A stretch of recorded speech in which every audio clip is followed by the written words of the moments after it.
got the juice, I play for hours. Coldest thing running, unlimited power. Doing my thing. All right, so welcome back. It's preseason time. We're watching so many preseason games. It's been about 3, I want to say, with the Chicago versus Brazil and Dallas versus the Aces and the Fever versus the Mystics. It's a bunch of games, got a lot to talk about, a lot to get into. There was so much that was going on with that last game, but we'll get to that for sure. But right off the rip, man, Dallas versus the Aces, I loved it. We obviously, main thing, we get to see the number 1 pick face off kind of against Asia because obviously they're not the same position, but star power and all that. When I tell you, I thought they were going to play, because the way Asia was playing, I thought she was going to drop like 40. Like you could easily see her taking however many shots, like 8 shots a quarter, and end up with 40 because she had 8 after the first, and I was like, oh boy, like, is this preseason or are we going to let some other people get some run? But the usual suspects look good on their side. She did. Jackie looks like she's coming for blood this season. Chelsea looked great as well.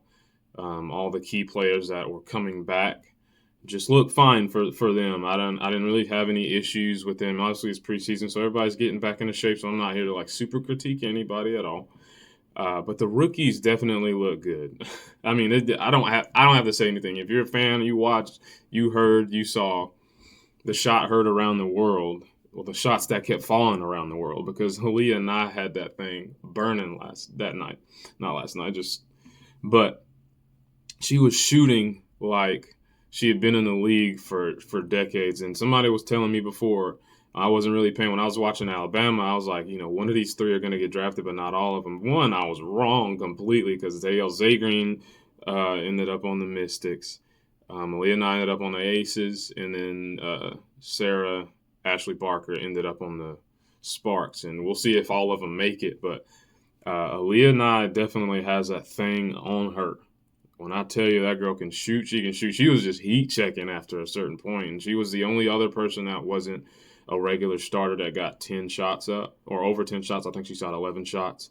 Because, again, they were just like, boom, shoot it. Boom, shoot it. Like, she's going to have to continue to – like, with shooters like that, you have to, 1, shoot when you're open. Don't hesitate. And when the shot's not falling, because everybody goes through cold streaks, you just got to continue to shoot. Now, I don't know if she's going to end up being somebody that you can build around, or if she's going to be like the shooters of old where just spot up and shoot. Or can we get creative like what they do with Steph and Clay and things like that, where you run them off screen, ball screens, and they're like, dang it, we got to get to this person, Rip Hamilton, keep moving, just boom, get them up, boom, get them up. Because with her shot, it feels dangerous enough to say so. And again, it's a preseason when you play against everybody playing for real and all this other stuff. I don't know what we're going to see. Obviously, you don't know what the rotations are going to be like because you got Jewel Lloyd and all these other just a lot of star power on this team. It's going to be hard for her to find minutes, but it's not going to be hard for her to find minutes. Like at that point, if she gets cut, the entirety of W Sports fandom is going to lose their absolute minds. Like that's how strongly I feel about that. The other 2, yes or no, another strong or a bad night, could seal their deal as far as them not being on the team anymore. But there's no way she doesn't make this team at this point. Now, as far as Deja Kelly, I was unfamiliar with how shifty she could be, and the fact that she has a strong dribble and a strong game when it comes to making contact with players as well. I did like that. I enjoyed how she created for herself. That's one thing you weren't seeing a ton with some of the like younger players and things like that, but she definitely creates for herself. She can definitely give like a little bump if need to. But don't sleep on Harmony Turner either, because while she didn't get, score a bunch of points or anything like that, she made a lot of key plays, which is what I like to see from anybody. I mean, you can score, anybody can score. I always talk to my friend about that. It's like anybody can score, but it's what else can you do? And she looks so small on the court. Like I always have to check. I was like, did I forget like how tall she was? Is she like 5'5"? But like she's 5'9". She's a good size for a one guard. Now, will she get the chance to play that on this team? I don't know. But if she does make it, obviously there's going to be some things to work on. She's probably going to need to get a little stronger, just like they told Caitlin and such and so forth. But again, she's a sneaky good rebounder. She's a sneaky good defender, and she's where she needs to be a lot of the times in terms of the rebounds and things like that. So there was something to build off of there for her. For Dallas, their rookies looked just as well. It's preseason, obviously, so we're not going to spend too much time on the fact that Arike felt like she went missing. She wasn't fine. She needed to find her shot. We'll see what she looks like in future games and stuff like that, but it just wasn't really dropping for her. Maddie looked good. I just don't understand. I can't get down with her shot because, like, that hit she has, like that little set and almost drop shoulder type deal before she gets it up is just strange to me because I feel like she would have more time to get a shot up so the defender doesn't have more time to close out on her. That's what I always feel like with those slower shots. But again, if you get her in actions to where that's going to get her that could get her that space, then maybe that won't matter as much. Again, like I said, ball screens and stuff like that. But for what she was doing when she was scoring, it looked good. Same thing with the little slight rebounding and things like that. But realistically, even with Paige and stuff like that, like she showed well. She did what she was supposed to do, hit shots. She was starting to get comfortable instead of being passive because she's going to have to be somewhat passive, getting some of the other ladies set up and things like that. But at the end of the day, Paige can score, so Paige needs to score. And every time she makes a defensive play, I always forget how long she is. Because when she made that block where they called a foul, I was just like, man, how long are her arms? Because she was just like, she was trying to avoid body contact and just reached up. And I was just like, man, her arms are pretty long. I didn't realize that. So that's going to work well for her because playing long on defense is going to stop and hold back a lot of people. It's going to get in the way of a lot of people. So not only, obviously, we know that she can score and things like that, but the defense is going to take her a long way, especially playing the position that she does, playing against quick people and people that can fill it up on the day-to-day basis. I did finally I told my friend, too, about the fact that JJ Quinterly was one of those ones, and she plays really well. There was a lot I had to say about her in the draft process and the way I watched her, and she didn't really have a great showing in the NCAA tournament. She's in foul trouble against North Carolina. But I like this. Finally, we can see what she's truly made of, not in foul trouble, just playing loose, playing free, and she looks like a pro. Like, if she gets cut, I'm going to be legit pissed, especially on a team like this. I feel like she could find minutes. She's fast. She causes people to be on their heels all the time. Like, this is the kind of person you want, at least initially, coming off the bench. She's going to find open players, but she's going to go downhill quick and cause the teams to be. So, if, like, you want to play quick, like, even if the original offense with the starters is going to be, something else, like maybe pace and space or something like that, like, you can bring her in and just ratchet that speed way on up. Like, it's because she's going to push the pace on the break, but she can also cause the break because when she was at West Virginia, she was not only getting steals, she was getting 3 steals a game, D1, which is ridiculous, but she was getting 3 assists as well. So not only can she start the break, she can finish the break by herself offensively, and she can help somebody else finish the break. She can find the person that needs to be, where they need to be. So she has all the tools to be a good point guard or somebody to come right off behind Paige. But then you also have Isaiah James, who she looked comfortable in like a pro and like she's been here. Like I said, in the draft process well with her, she can hit those mid-range shots, and it looks good. And what do we always say? What do basketball players always say is those pure scores, those ones that are really, really good, it's not the 3 that they can hit at a high clip. It's the mid-range that they can hit at a high clip, at not even a high, but comfortable, consistently, and they can get it all versus anybody. They have go-to move to get to it. And she has that capability. She's the same size as Paige, so like Paige goes down, Paige comes out of the game, you can slide her right in there. I don't know how the rotations are going to be. I don't know who's going to make the team, who's not going to make the team. We don't know yet. But realistically, I think you have to take a long look at those two as well in terms of keeping them on the team for rookies and things like that. But this is one of those teams that has to take a look at everybody. They don't have you had the first pick. I mean, let's be real about it. You had a high pick, so that means you weren't the best last year. And so you need to anybody that's not Arike needs to be heavily looked at. But I love what I saw out of this game in the preseason games just in general. Moving on to Chicago versus Brazil. Obviously, it's not many notes there because they're playing against a team that, one, is going to have a bunch of people being freshmen in college next year, which it looks good for them because they were able to score points against WNBA players, recent seniors in basketball in the NCAA. But on this side, it's just like we won't really see what they're really, really capable of, like lightly, because obviously it's still preseason, so we're not full game planning, we're not full starting lineup or whatever the case may be. But it's still something to look at, all right?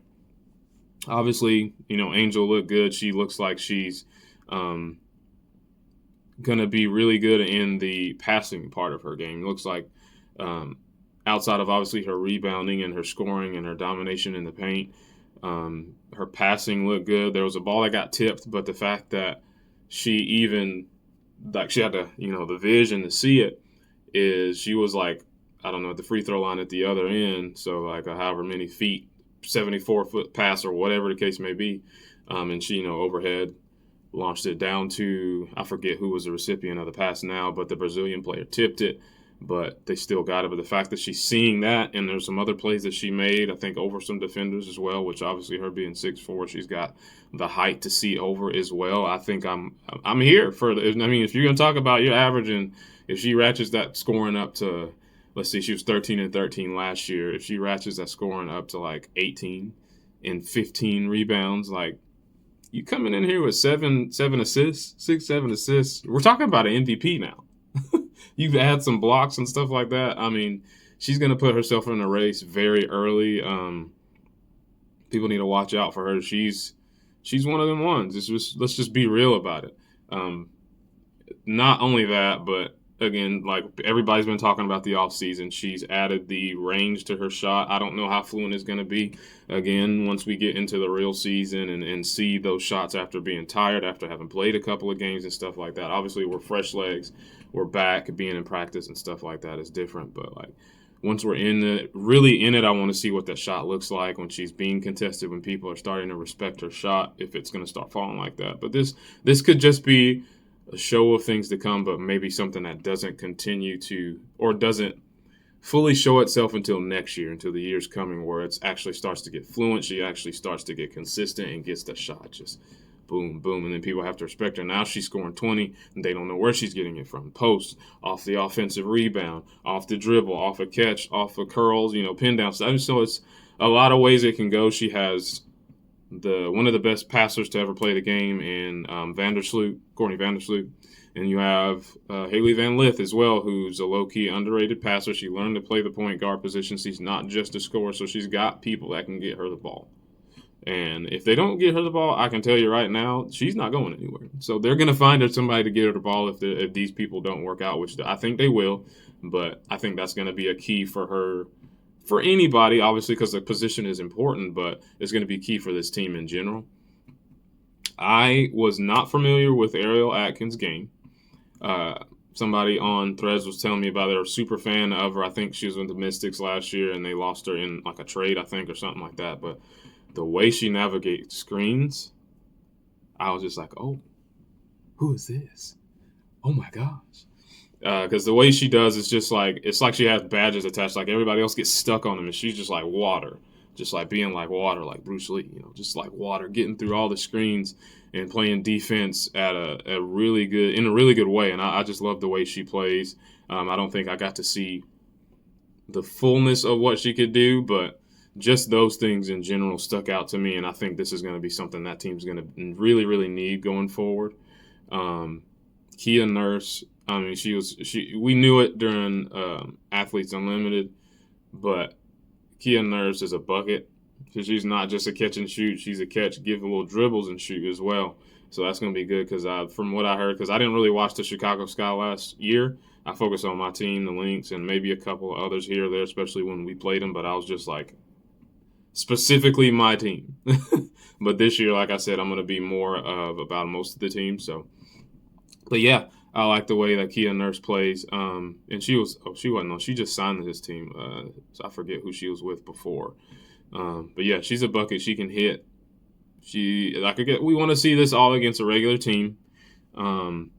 Not a Brazilian national team, but for what I saw, she was hitting buckets really well and did well. I liked Rebecca Allen's just shot in general, whether she scored a bunch or not. Her mechanics, like I was talking about Maddie Seegers hitching her shot. I liked Rebecca Allen's mechanics as well. There may be something there in terms of getting her more shots and things like that, but it looks really good. We obviously know Vandersloot is passer supreme. She's going to see people where they are and make the right pass every single time. And she's so smooth with the layups and everything like that. Just a real classy woman. I love her game. Love her game. Love a good point guard. I'm a sucker for him, even though people will say that having a true point guard won't win you a chip. But sometimes that's not the case. Now for the most chippy, angry game was the Fever versus Mystics yesterday. It got real. One, it was up and down. Everybody's playing fast. So it was really sloppy. I think everybody's getting used to playing a different style of basketball. But it was also just like fouls and tempers and you're not going to do this and you're not going to do that and I'm ignoring you and this, that, and the third. There were some memes that came from that last game. It was like something you're not going to expect in a preseason game. And then Caitlin wasn't even playing, so that's even crazier. But this team already is going to have some characters or some craziness with every game anyways, because you have Caitlin, you have the cult following she has and that this team has, but then you bring in somebody like Sophie Cunningham, who's a polarizing player, who is just, many would call a lot of things here or there. I'm not into that side of stuff. It's basketball. Or at least I'm going to keep it basketball. And I get it. People are saying that because of the outside things, she does those things inside the court. I can't do anything about that. But what I do know is that it causes issues in the game and it causes tempers to flare. And then there you have it. I'm not going to say she's like, I don't know, she's a Draymond and she's doing that to everybody. She's chippy. No, she's not. But it is what it is. I'm not, that's not what drew me as far as that game, as far as her and everything like that. What did draw me? What did draw me about her game is that she scored what she scored before the game got out of hand and you start subbing in like rookies and rotations that wouldn't be in games and things like that, is she was scoring a lot on her own. So with that being the case, if you can score a lot on your own, then when you get your point guard extraordinaire, your guard extraordinaire, your face of your franchise in there to draw more people, to draw more defense, to find you when people aren't expecting to find you and things like that, that's going to be a game changer for her. So while Caitlin's going to do her thing as far as scoring, as far as assisting and rebounding and steals, Sophie could probably have a really good year too. Because you talk about the fact that, you'll notice when I talk about games, again, like I said, the point guard, the maybe not even the point guard, but the person who is the facilitator, that is important for a lot of teams, and it's going to make any self-creator that much better when they are off the ball. Because let's face it, she's going to be off the ball. This isn't her team.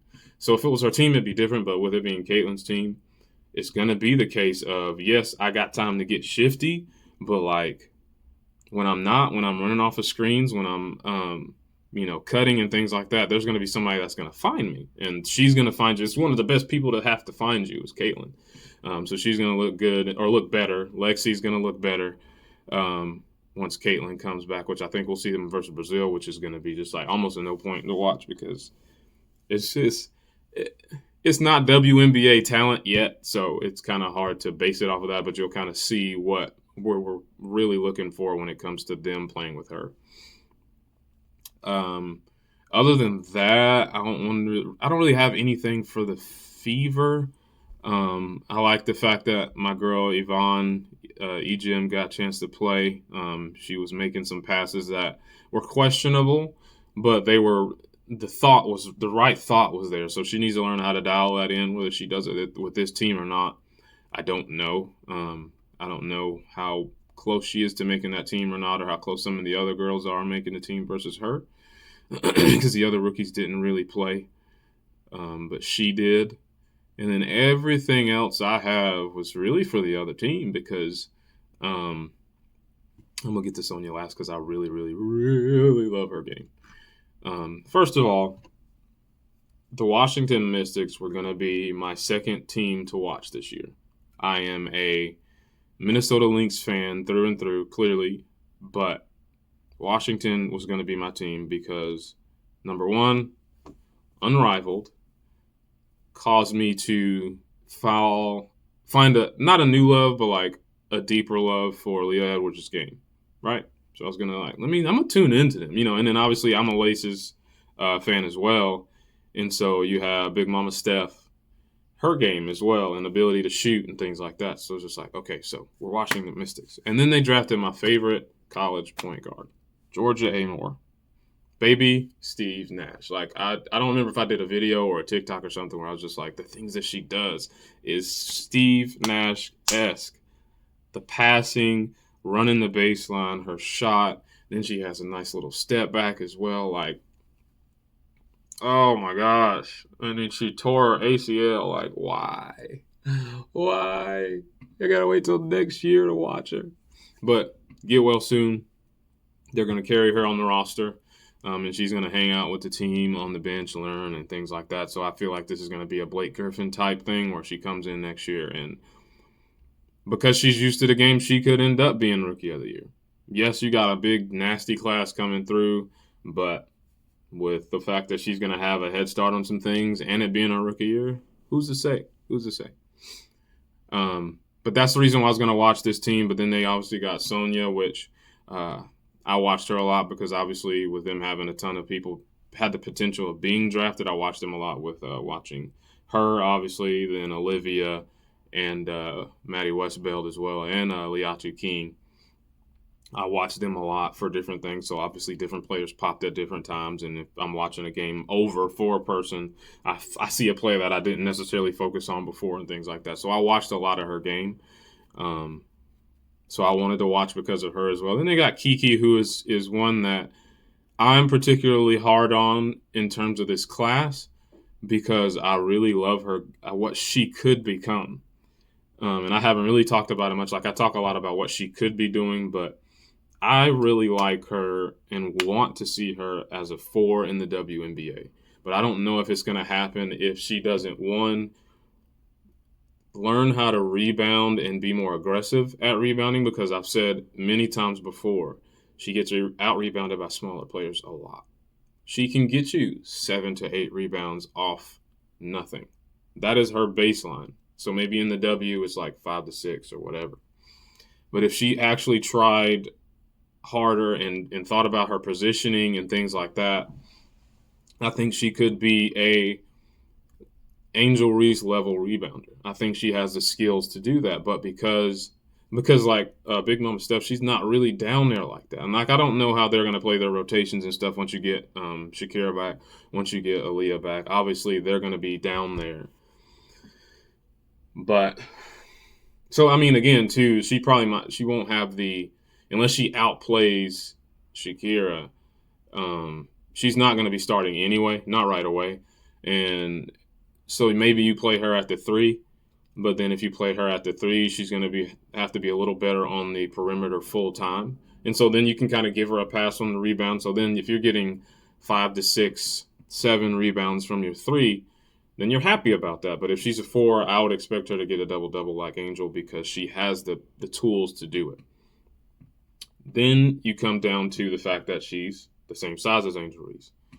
But she doesn't have the same aggressiveness versus the big players that she does the small players. Like, all these post moves come out when she posts up a small player, but when she posts up a bigger player, all of a sudden it's just like, let me give you this Dirk fadeaway, the one-legged fadeaway. Let me give you this, step back midi, or like, let me catch it and you're down there and I could come down there and pose. I'm going to just pull up, Whereas I feel like if she had the same aggression towards smaller players, that you would get used to banging versus these big players. And this isn't new. Like, I've seen it when she was at USC, watching her play against all these other players and things like that.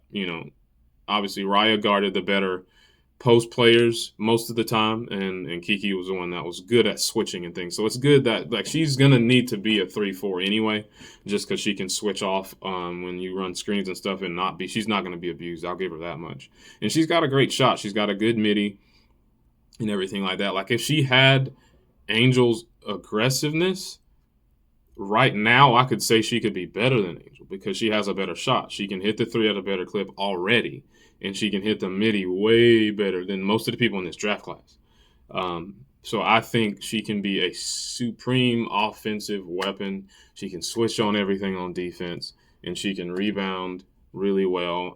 But again, I don't see defense in her future. Not like lockdown defense, not defensive team defense, but defense to where she won't get abused. I'll give her that. She's not like a Luka where it's just like, Olay, let's ISO her. Come on, I'm gonna get some free points off of her. But yeah, I think she can be really, really good. It's just gonna be where they put her eventually, where she settles down into, and then what her game takes shape in or shape as in the league in the W. I just want to see her. I want to see her succeed so bad. But besides her, Brittany Sykes or Slim, I don't like watching her as a lead guard, which is why I'm so sad that Georgia's hurt. But Slim is a bucket getter. She is definitely a scorer supreme on this team, and I can't wait to see her light the league up. But I don't like seeing her controlling the flow of the game. I like seeing her on the open court, fast breaks and stuff like that. But because it's hard for people to guard her, but I need to see somebody else running the offense because it just didn't look that great when I was watching the team play. And that's going to be I won't say their downfall, but you need somebody to be able to get the set straight and everything like that. And I'll watch them more closely as well. I could have just been missing who that person was or is, or maybe Slim is that person and they're just extra trying to knock off the scoring rust, but it's just like, back to ball. Either way, it didn't look crazy, or it looked kind of crazy to me, and I didn't really enjoy the pace and the control of the game. Again, I'm just more losing. Like, I'm more sad that we lost Georgia because that was going to come there. With Lucy Olsen, who could have been that, she was playing way too passive. She's playing, and I get it, it's the first game. Some players come out with no, not necessarily, I guess, fear, nervousness, and some, they come out confident and stuff where she didn't necessarily come out confident. It was to the point where she was passing on shots, and it's just like, bro, you're wide open. And you got Sophie on the pump fake, boom, she's in the air. That means you drive, boom, and then you should be coming up for the pull-up right there in that midi. But then she gives it up, and it's just like, you got to take those shots. You can't be timid. You can't be, you got to go for it. And so what I wanted to see, what I was hoping to see from her is the point guard we saw at Iowa, not sitting there saying that she's supposed to be the next Caitlin or if she's even supposed to be like Georgia, because she's not. But you're supposed to be able to come there and be that point guard off the bench where you settle everything down and you say, all right, let's go and make those smart passes, make those smart somebody got pulled over in front of my house. I was like, why do I see flashing blue lights? What did I do? She's got to be smart, set the table, and get everybody else involved. But hopefully she shakes that off in the next coming preseason games and does better. But Sonia Citron, man. Again, I'm going to say she's going to look so much better with a point guard who will find her, because when I tell you she is a really good player when it comes to cuts, backdoor, all this other stuff. She's all over the place. You need somebody to be able to find her in those little small spaces, just like boom, right there. Oh, boom, right there, boom, right there. And she's going to turn. She's efficient. She's not going to waste motion. She's not going to hit you with this saucy stuff, but she's going to be smart and she's going to be in the right spot. Look, you can even see like right there the flashing. Like, get out of here. She is definitely deserving to start, especially if they continue to keep her there. I said on Threads that she could be in the running for a rookie team as well as a defensive second team. Could be first depending on who, everybody else or whatever and how the league shakes up. But the way she's out there playing people, and locking up, and like it's like when she understands it, like that old shooting guy, like, I understand it now. Like when she understands it now, like she's gonna be locking up all your favorite players from the 1 to 2 to 3 and maybe even to 4, depending on who it is, and spot starts, or not spot starts, but like if she gets switched onto a 4 somehow or whatever, she's gonna be able to hold her own, I believe, as long as they're not putting her in the post. Because she's strong for her size, but she's not there yet in terms of banging like with some of the bigger ladies down there on the block. But man, oh man, and then that one scoop layup she had where she just like held it out there and then just floated it up there was so pretty. So just like I'm really high on her. Once I get a chance to look at everybody, I'm pretty sure she's going to be high when it comes to like ranking the rookies that actually make the teams and stuff like that. But Sonia Citron is what this team needs for sure. And she's a good passer as well, so she's going to find some people too. This team is going to have some growing pains. I think a lot of the people that don't make it on this team, there's going to be cuts that make their way to this team that maybe help out, even if they're not like a rookie. If they're like maybe a vet or something like that are just going to backfill this team. So I'm interested again. I'm still interested to watch them. I can't wait for everybody that's not like out for the season, which is just Georgia, to come back as well, so I can see everybody playing together. So some of the bigger players aren't out of position. I don't know if I like what's her name, Prechtel, for that team. I don't necessarily know if that she's the kind of person that's going to make it. But when you have people like Kiki, Shakira, Steph, Aaliyah, and things like that, I don't think you need her, because that's a lot of bigs to have, which is cool. You can have a lot of size, that's fine, but I didn't like how it looked when she was in the game. And Melbourne, I don't know if I like. There's times where I'm just like, oh, okay, but then there's other times it's like, hey, chill out. So this team has a lot to figure out.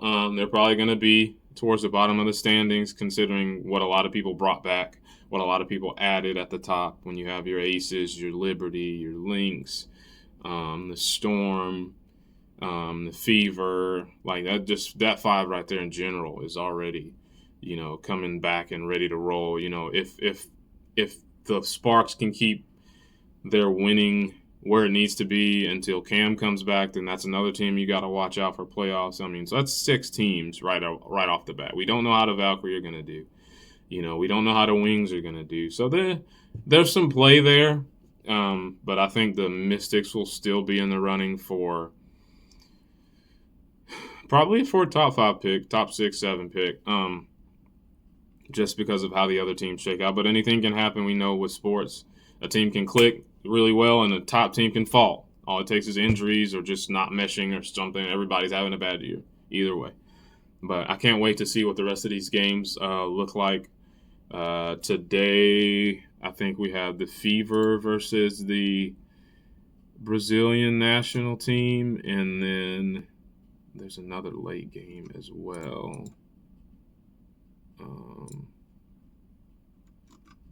The Sun versus the Storm is the 6:00 game, and then the Brazilian national team versus Indiana Fever at 4:00, and then you got some games later on in the week when my Lynx playing their first preseason game against the Sky on the 6th, so Tuesday. Then the Sparks playing against the Valkyrie, Mercury versus the Aces. Ooh, that Tuesday is pretty full. And then that next day is Atlanta finally playing a game versus Mystics. And then the Liberty finally playing a game versus the Sun on the 9th, which is next Friday. And then Saturday you have the Fever versus the Dream. So we got some games spread out, in preparation for the regular season. So I can't wait to take in some of these games, especially at least one game or so of like teams we haven't seen play yet, because that's going to be good for what we want to take from these games and teams before they actually get playing in the regular season. So stay tuned. We're going to have a lot of different stuff, hopefully, for the WNBA season. I can't wait. Make sure you like and subscribe, follow, reach out to me on Twitter, on Threads, on IG, TikTok. I'm everywhere you can find me at. I'm even on Spotify. So just come look for me, chat it up, talk to me. I love talking ball. I respond to everybody, and I'll see y'all on the next one. Peace out. Dang cops.